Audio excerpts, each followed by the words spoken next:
अपने दर्शकों को नमस्ते, प्रणाम, सलाम, जोहार, जय हिंद, श्री गणेशाय नमः। चलिए, आज जो विषय है बहुत इम्पोर्टेंट है और बेसिक है। तो आज का विषय में हम लेकर के आए हैं, देखिए, डिफिनेशन,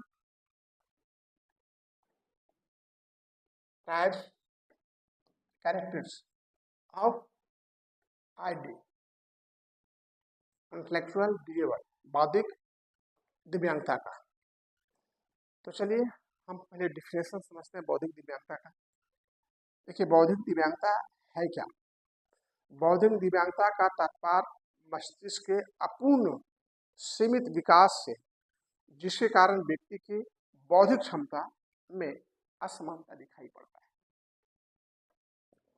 यानी सामान्य बच्चों के विकास में इन बच्चों का विकास कम होता है, जिसके कारण इन्हें बौद्धिक दिव्यांग कहा जाता है।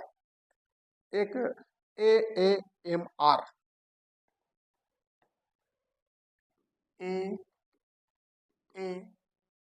AAMR, इसको याद रखेंगे आप। AAMR आ जाता है एब्रिविएशन लिखने के लिए, इसका फुल फॉर्म लिखिए, एक नंबर। तो AAMR American association of mental retardation. आप जानते हैं कि पहले इसको विकलांग कहा जाता था, निःशक्त कहा गया, दिव्यांग हो गया। तो इसका कई एक नाम है: मेंटल सॉर्बिलिटी, feeble minded, mental retardation, nowadays ID, intellectual disabled. तो AAMR का full form American institution of mental retardation. इसके अनुकूल यह विकास की अवधि के दौरान अभिव्यक्त होता है। यानी कब पता चलता है कि मंदबुद्धि है? विकास के दौरान, जब बच्चे का डेवलपमेंट हो रहा है और जब विकास रुक जाती है तो समझ में आता है कि यह बौद्धिक दिव्यांगता का कारण है। यानी मानसिक मंदता का तात्पर्य सामान्य अर्थपूर्ण कमी से है, जिसके परिणाम स्वरूप अनुकूलन व्यवहार की क्षति हो जाती है। यानी जो सही व्यवहार होना चाहिए उसमें कमी आ जाता है। यह AAMR American association of mental retardation 1983 में कहा था, और AAMR 2002 में कहा गया है कि मानसिक मंदता एक अक्षमता है। क्या है? एक अक्षमता है जिसमें बौद्धिक क्रियात्मक अनुकूलन व्यवहार सीमित हो जाते हैं।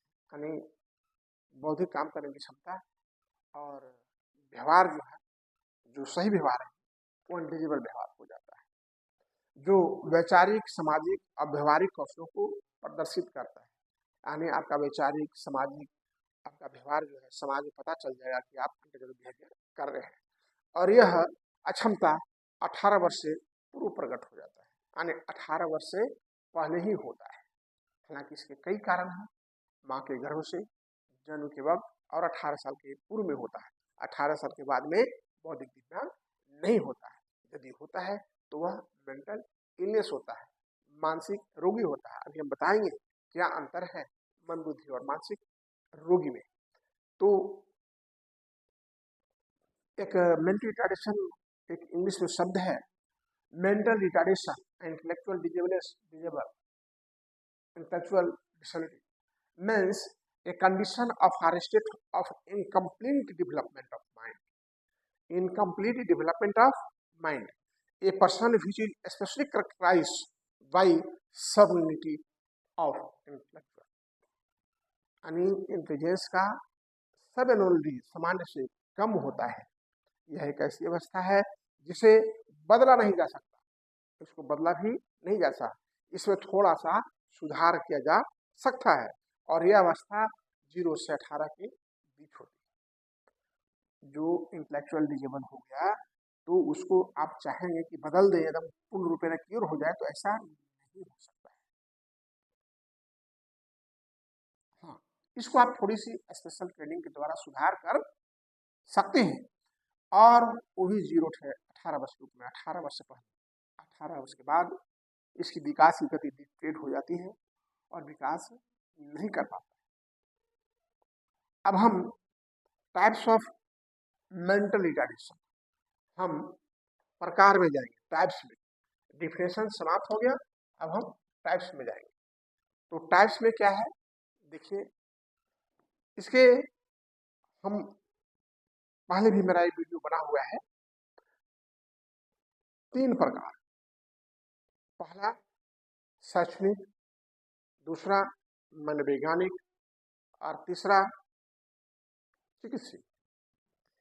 यानी एजुकेशनल के आधार पर और साइकोलॉजिकल मनोवैज्ञानिक के आधार पर और मेडिकल के आधार पर दिव्यांगता को बांटा गया है, यानी बौद्धिक दिव्यांगता।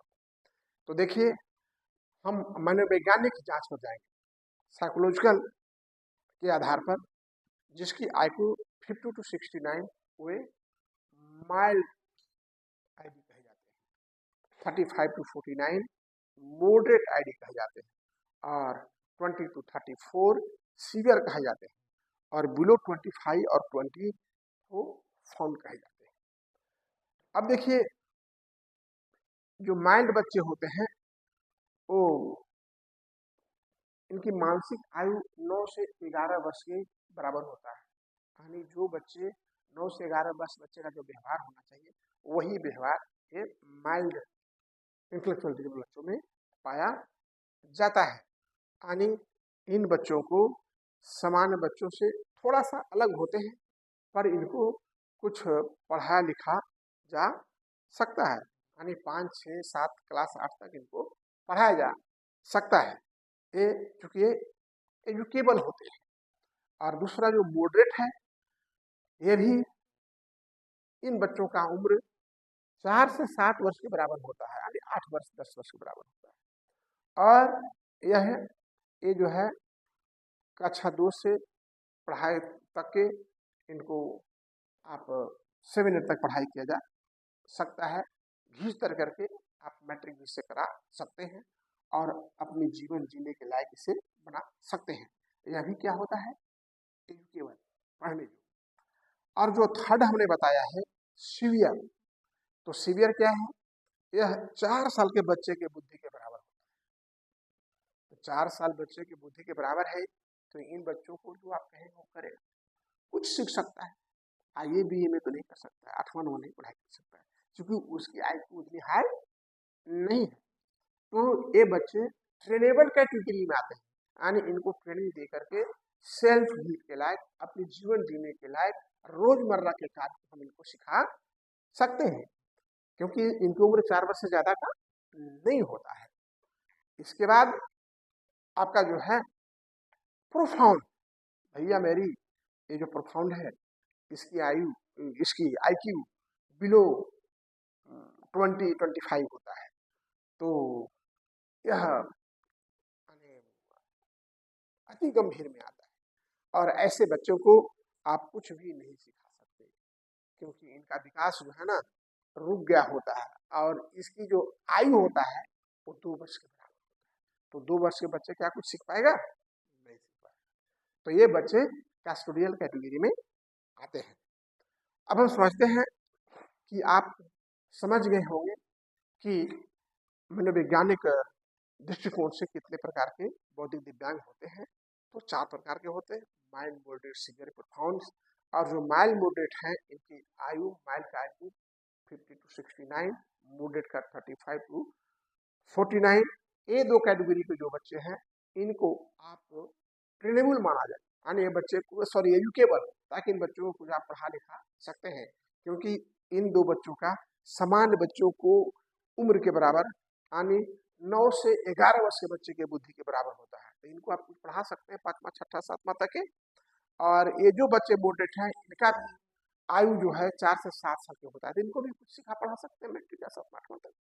लेकिन जो सीवियर होते हैं उनका 4 साल के बच्चे के बराबर बुद्धि होता है। तो 4 साल के बच्चे को आप क्या सिखा सकते हैं, हाँ उसको अपना रोजमर्रा का काम एडियल एक्टिविटी, एडियल, ADL, जो रोजमर्रा का काम है, एक्टिविटी ऑफ डेली लिविंग का जो काम है उसको आप सिखा सकते हैं, यानी अपन जीवन जीने के लायक को बना जाएगा, कुछ मोटा मोटी काम जो कर सकता है।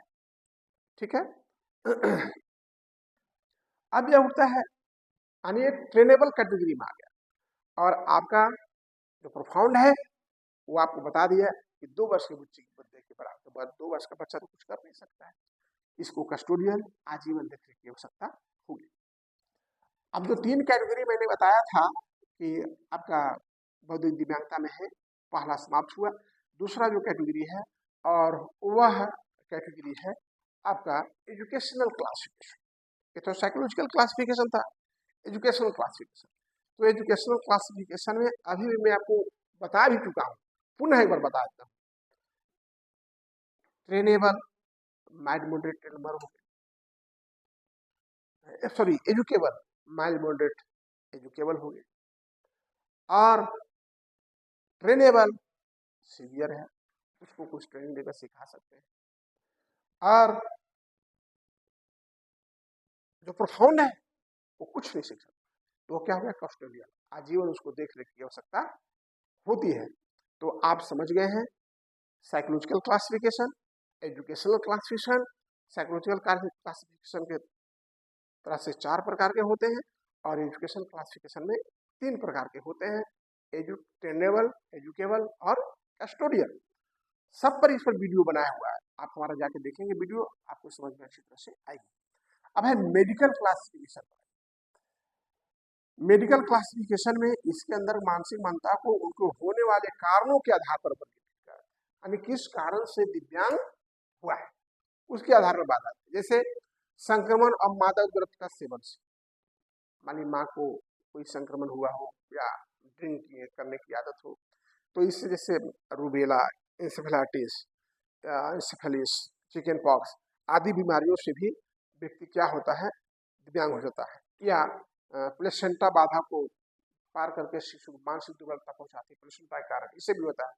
इसमें मुख्य प्रकार के 2 होते हैं, एक मेनिंजाइटिस और एंसेफेलाइटिस। मेनिंजाइटिस मैं इस पर पूर्व में बता चुका हूँ, मस्तिष्क ज्वर, बुखार जो होता है, तो उस बुखार में क्या होता है कि उसकी ज्यादा होने के बाद उसकी आईक्यूलेस को उसको प्रभावित करता है।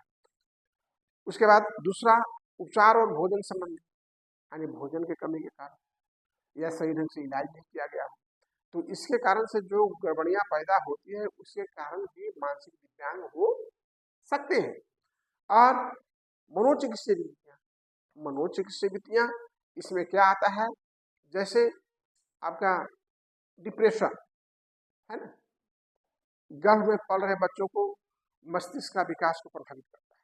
अगर माँ डिप्रेशन का शिकार है, तो गर्भ में जो बच्चा पल रहा है माँ के गर्भ में, तो माँ के गर्भ में पलने वाला बच्चा को बहुत काफी प्रभाव पड़ेगा, और बच्चा में भी इंटेलेक्चुअल डिसेबल हो सकता है। इसके बाद गुणसूत्रीय असमानताएं, गुणसूत्रीय असमानताएं को प्रभावित बृहद संख्या में मानसिक दिव्यांग देखने को मिलती है, जिसको आप विभिन्न प्रकार के डाउन सिंड्रोम बच्चे ही बोलते हैं। आगे हम डाउन सिंड्रोम के बारे में पढ़ाएंगे, types of down syndrome, down syndrome के लक्षण, इसका उपचार, ये सब बताएंगे आगे डाउन सिंड्रोम पर। अब ये जानिए गुणसूत्रीय असमानताएं के कारण जो है आपका इंटेलेक्चुअल डिसेबल बच्चे होते हैं।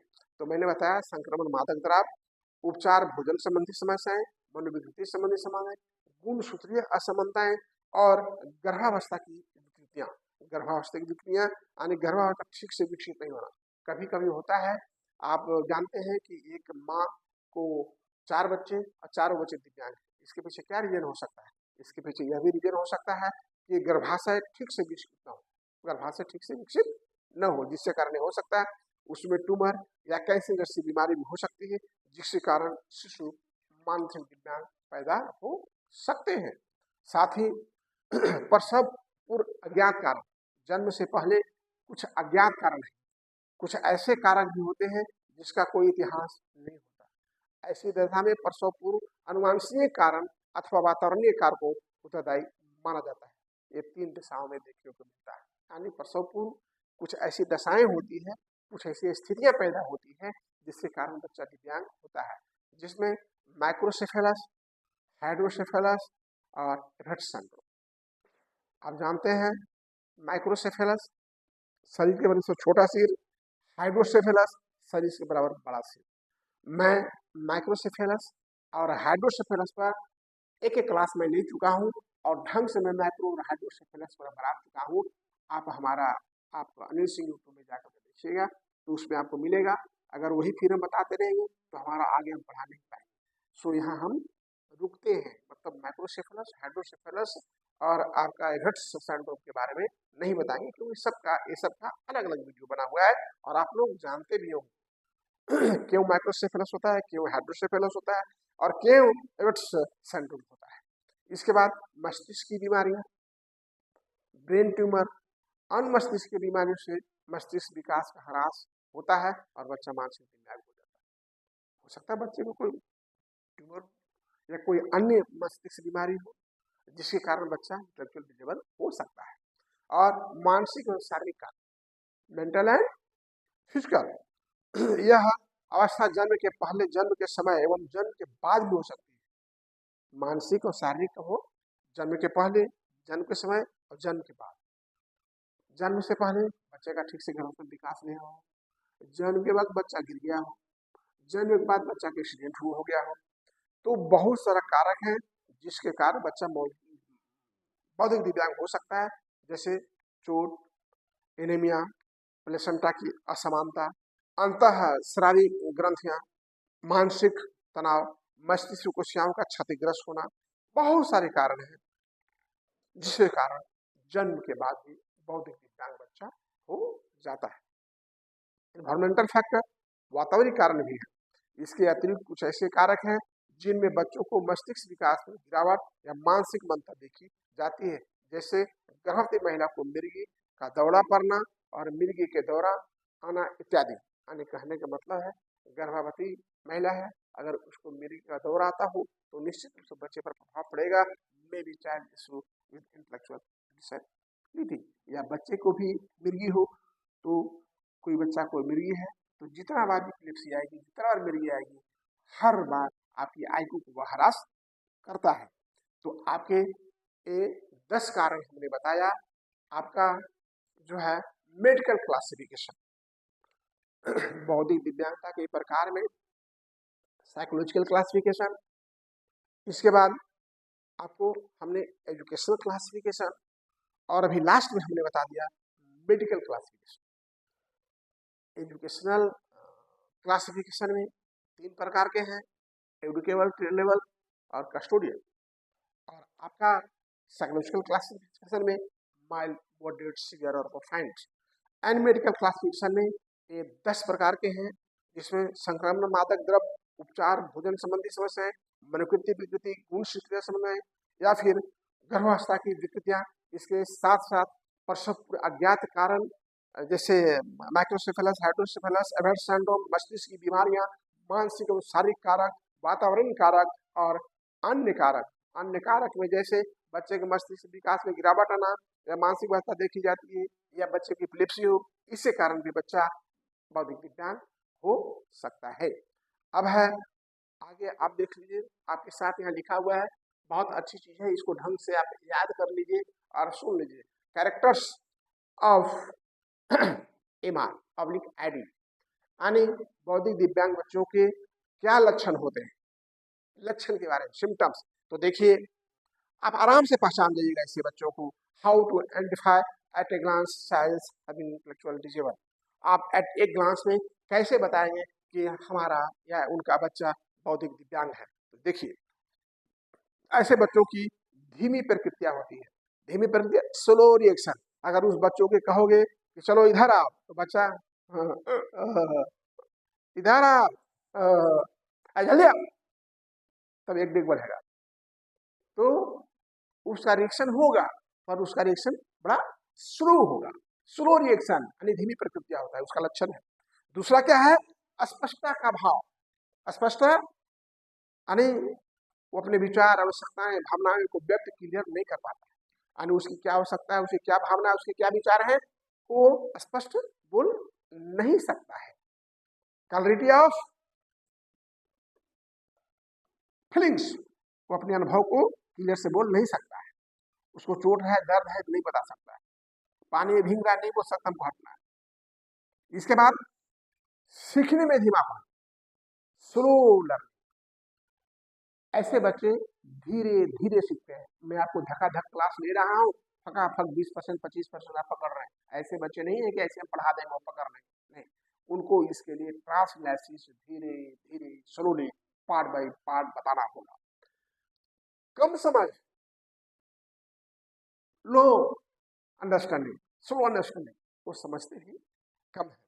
इसके बाद लैक ऑफ, उनको निर्णय लेने की कमी होती है, लैक ऑफ डिसीजन, वो जैसे वर्षा हो रही है, उनको यह पता नहीं कि वर्षा हो रही है तो हम चले जाएं बरामदा में, आप बरामदा में जाकर खड़े हो जाएं क्योंकि वर्षा हो रही है, उनको यह ज्ञान नहीं है। आग लगी है तो उनको यह पता नहीं है कि आग लगने से हट जाए, भले वो जल जाएंगे वही रहेंगे, ये करंट है छूने से मर जाएंगे, तो कहने का मतलब है उनको निर्णय लेने की क्षमता नहीं है। लैक ऑफ कंसंट्रेशन, एकाग्रता के अभाव,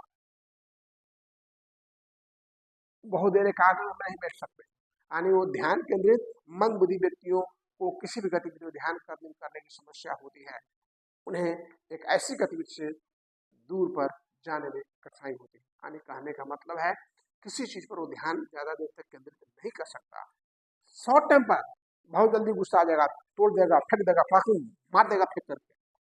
देखते हैं ना कितना तोड़ फड़ के वाले खिड़की सबका बारा है, तो सामने की चीज, आप ही का गेट शीशा वाला तोड़ दिया है, क्या करें सर, तो मार रहा है, आप ही बोल रहे थे, क्या बोल रहे थे, क्या करें सर, देखिए तो शीशा तोड़ दिया, अरे करना क्या है, आप उसको रोकना है, आपको तो करेगा, समझे, बहुत जल्दी गुस्सा आ जाता, शॉर्ट टेम्पर। उसके बाद लैक ऑफ रिमेम्बर, याद रखने की कमी, वो हर चीज को याद नहीं रख सकते, खूब उसको हिंदी पढ़ा दीजिएगा, इंग्लिश पढ़ा दीजिएगा, मैथ पढ़ाइएगा, पता चला गया सब सब गायब हो गया, उसको पढ़ाइए तो एक बार में एक चीज पढ़ाइए, समझे। उसके बाद लैक ऑफ कोऑर्डिनेशन, समन्वय की कमी होता है, वो आंख से आपकी आंख मिला करके बात नहीं कर सकते, लैक ऑफ कोऑर्डिनेशन, यहाँ कुछ काम करने दिया देखेगा उधर एलएलपी के, हाँ देखा, लिखेगा इधर देखेगा, हाँ, तो उसमें क्या होता है भैया, लैक ऑफ कोऑर्डिनेशन, कोऑर्डिनेशन की कमी होती है। और डिले डेवलपमेंट, डिले डेवलपमेंट, विकास में देरी होता है, आम बच्चों के बनस्पत उनका चलना धीरे होता है, बोलना धीरे होता है, सारा कुछ स्लो होता है, डिले होता है, समझे। उसके बाद अब मैं आगे एक चीज बताना जा रहा हूँ, हमारा ये चैप्टर तो खत्म हो गया, हाँ, अब हम आगे बताने जा रहे हैं आपको कि मानसिक मंदता के प्रति कुछ मिथ्या धारणा है। क्या मिथ्या धारणा है, लोग कहते हैं मानसिक मंदता एक रोग है, यह ठीक हो सकती है, लेकिन ऐसा नहीं है, यह एक रोग नहीं है, यह एक कंडीशन है, स्थिति है, और यह ठीक नहीं होता, नॉट क्यूरेबल, अभी बताए ना, यह ठीक नहीं होता है, कुछ इसको सुधार किया जा सकता है। विवाह मानसिक मंदता की समस्या का समाधान है नहीं, विवाह मानसिक मंदता का समाधान नहीं है। मानसिक मंद से प्रभावित व्यक्ति बढ़ती उम्र के साथ साथ सामान्य हो जाता है। लोग सोचते हैं अरे छोड़ दो, अरे बच्चा बात थोड़ा दिमाग कम बा, धीरे धीरे पढ़ी लो तो ठीक हो जाई, का ठीक हुई है, जन्म के बिगड़ी अब का सुधरी, का ठीक हुई है भैया, ऐसा नहीं है, बच्चा जन्म लिया और जन्म के बाद 25 साल बाद ठीक हो जाएगा, ऐसा नहीं होता, उसको स्पेशल ट्रेनिंग की सख्त आवश्यकता होती है। मानसिक मंद व्यक्ति को कुछ नहीं सिखाया जा सकता, लोग बोलता है ये पागल कहाँ पढ़े, हमी को लोग कहता था, हाँ, आज का तो पढ़ते नहीं बाहू, माने जे पढ़े में तेज बा, मैट्रिक का ये फेल करा, ये पगला कहाँ पढ़ी है, मैंने कितने बौद्धिक दिव्यांग को मैट्रिक करा दिया,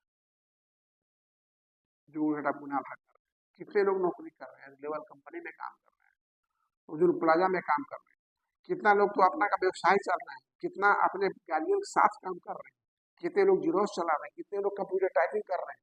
तो ऐसा बात नहीं है, ऐसे बच्चों को भी बहुत कुछ सिखाया जाता है, पर स्पेशल ट्रेनिंग के द्वारा, और किसी एक क्षेत्र में, हर क्षेत्र में नहीं, इंग्लिश भी, हिंदी भी, मैथ भी, कंप्यूटर नहीं, ऐसा नहीं है, किसी एक क्षेत्र में उसको ट्रेन करें। इसके बाद मानसिक मंदता मानसिक रोग के समान है, नहीं, गलत बात है। मानसिक रोग और मंद बुद्धि में बहुत अंतर है। चलिए इस टॉपिक पर भी हम आपको चर्चा कर देते हैं। हालांकि हमारा स्पेशल वीडियो एक बना हुआ है, what is the difference between the intellectual disable and mental illness, क्या अंतर है मंद बुद्धि और मानसिक रोगी में, ये बना हुआ है। फिर भी आज मैं एक बार दिखा देता हूँ आपको। देखिए मानसिक मंदता एक स्थिति है, यानी इंटेलेक्चुअल डिजीज क्या है, जैसे कंडीशन, यह एक स्थिति है। पर मेंटल इलनेस ऐसा नहीं है, ये क्या है, यह एक रोग है, डिजीज है, और रोग का इलाज है, मन बुद्धि का इलाज नहीं है। मानसिक मंदता विकासात्मक अवस्था 18 साल के दौरान हो जाती है, यानी माँ के गर्भ से जन्म के बाद 18 साल के अंदर होता है। लेकिन मानसिक रोगी 18 साल के अंदर नहीं होता, वो कभी भी हो सकता है और ठीक हो सकता है और पुनः हो सकता है। अंडरस्टैंड? मानसिक मंद व्यक्ति की बुद्धि औसत बुद्धि से कम होती है, माने समान व्यक्तियों से मानसिक व्यक्ति का बुद्धि उससे कम होता है। लेकिन मानसिक रोग में ऐसा नहीं है, मानसिक रोग से प्रभावित व्यक्ति की बुद्धि समान या असमान से ज्यादा भी हो सकता है। मानसिक मंद व्यक्ति को शिक्षा की आवश्यकता होती है, जो प्रशिक्षित व्यक्ति द्वारा, माने मानसिक दिव्यांग जो व्यक्ति है, बौद्धिक दिव्यांग जो है, तो बौद्धिक दिव्यांग को स्पेशल ट्रेनिंग के द्वारा उनको प्रशिक्षित किया जा सकता है। लेकिन मानसिक रोग प्रभावित व्यक्ति को प्रशिक्षित चिकित्सक और विशेष सहायता की आवश्यकता होती है, उसको चिकित्सक की आवश्यकता, लेकिन इसको विशेष शिक्षक की आवश्यकता होती है। यानी साफ शब्द में कहो कि मंदबुद्धि बच्चों को चिकित्सालय की जरूरत नहीं है, विशेष विद्यालय की जरूरत है। बौद्धिक दिव्यांग बच्चे को चिकित्सक की जरूरत नहीं है, उनको विशेष शिक्षक की जरूरत है। मानसिक दिव्यांग व्यक्ति समान व्यवहार को प्रदर्शित करता है, क्योंकि उसे सही तरीकों का ज्ञान नहीं है, उन्हें इन तरीकों को सिखाने की आवश्यकता होती है। यानी ऐसे बच्चों को पता ही नहीं है कि हमको क्या करना चाहिए नहीं करना चाहिए, तो सही तरीका विशेष तरीके से सिखाना पड़ता है। लेकिन दिमाग को प्रभावित करने वाले लोगों के कारण मानसिक रोग को प्रभावित व्यक्ति समान व्यवहार का ज्ञान होने के बावजूद भी वह अपरिचित व्यवहार को प्रदर्शित करता है। यानी जो मेंटल रोगी होता है उसको सब पता है, लेकिन ड्यू टू दिमाग प्रभावित है, मस्तिष्क इफेक्ट है, जिसके कारण वह सही चीज को नहीं दर्शा पाता है। पर इसमें ऐसा नहीं, इसको पता ही नहीं, अगर इसको ट्रेनिंग दोगे तो सही रास्ता पर आ जाएगा। यह पूर्ण रूप से ठीक नहीं किया जा सकता, मैं बता दिया कि भाई जो इंटेलेक्चुअल डिसेबल है यह पूर्ण रूप से ठीक नहीं होता।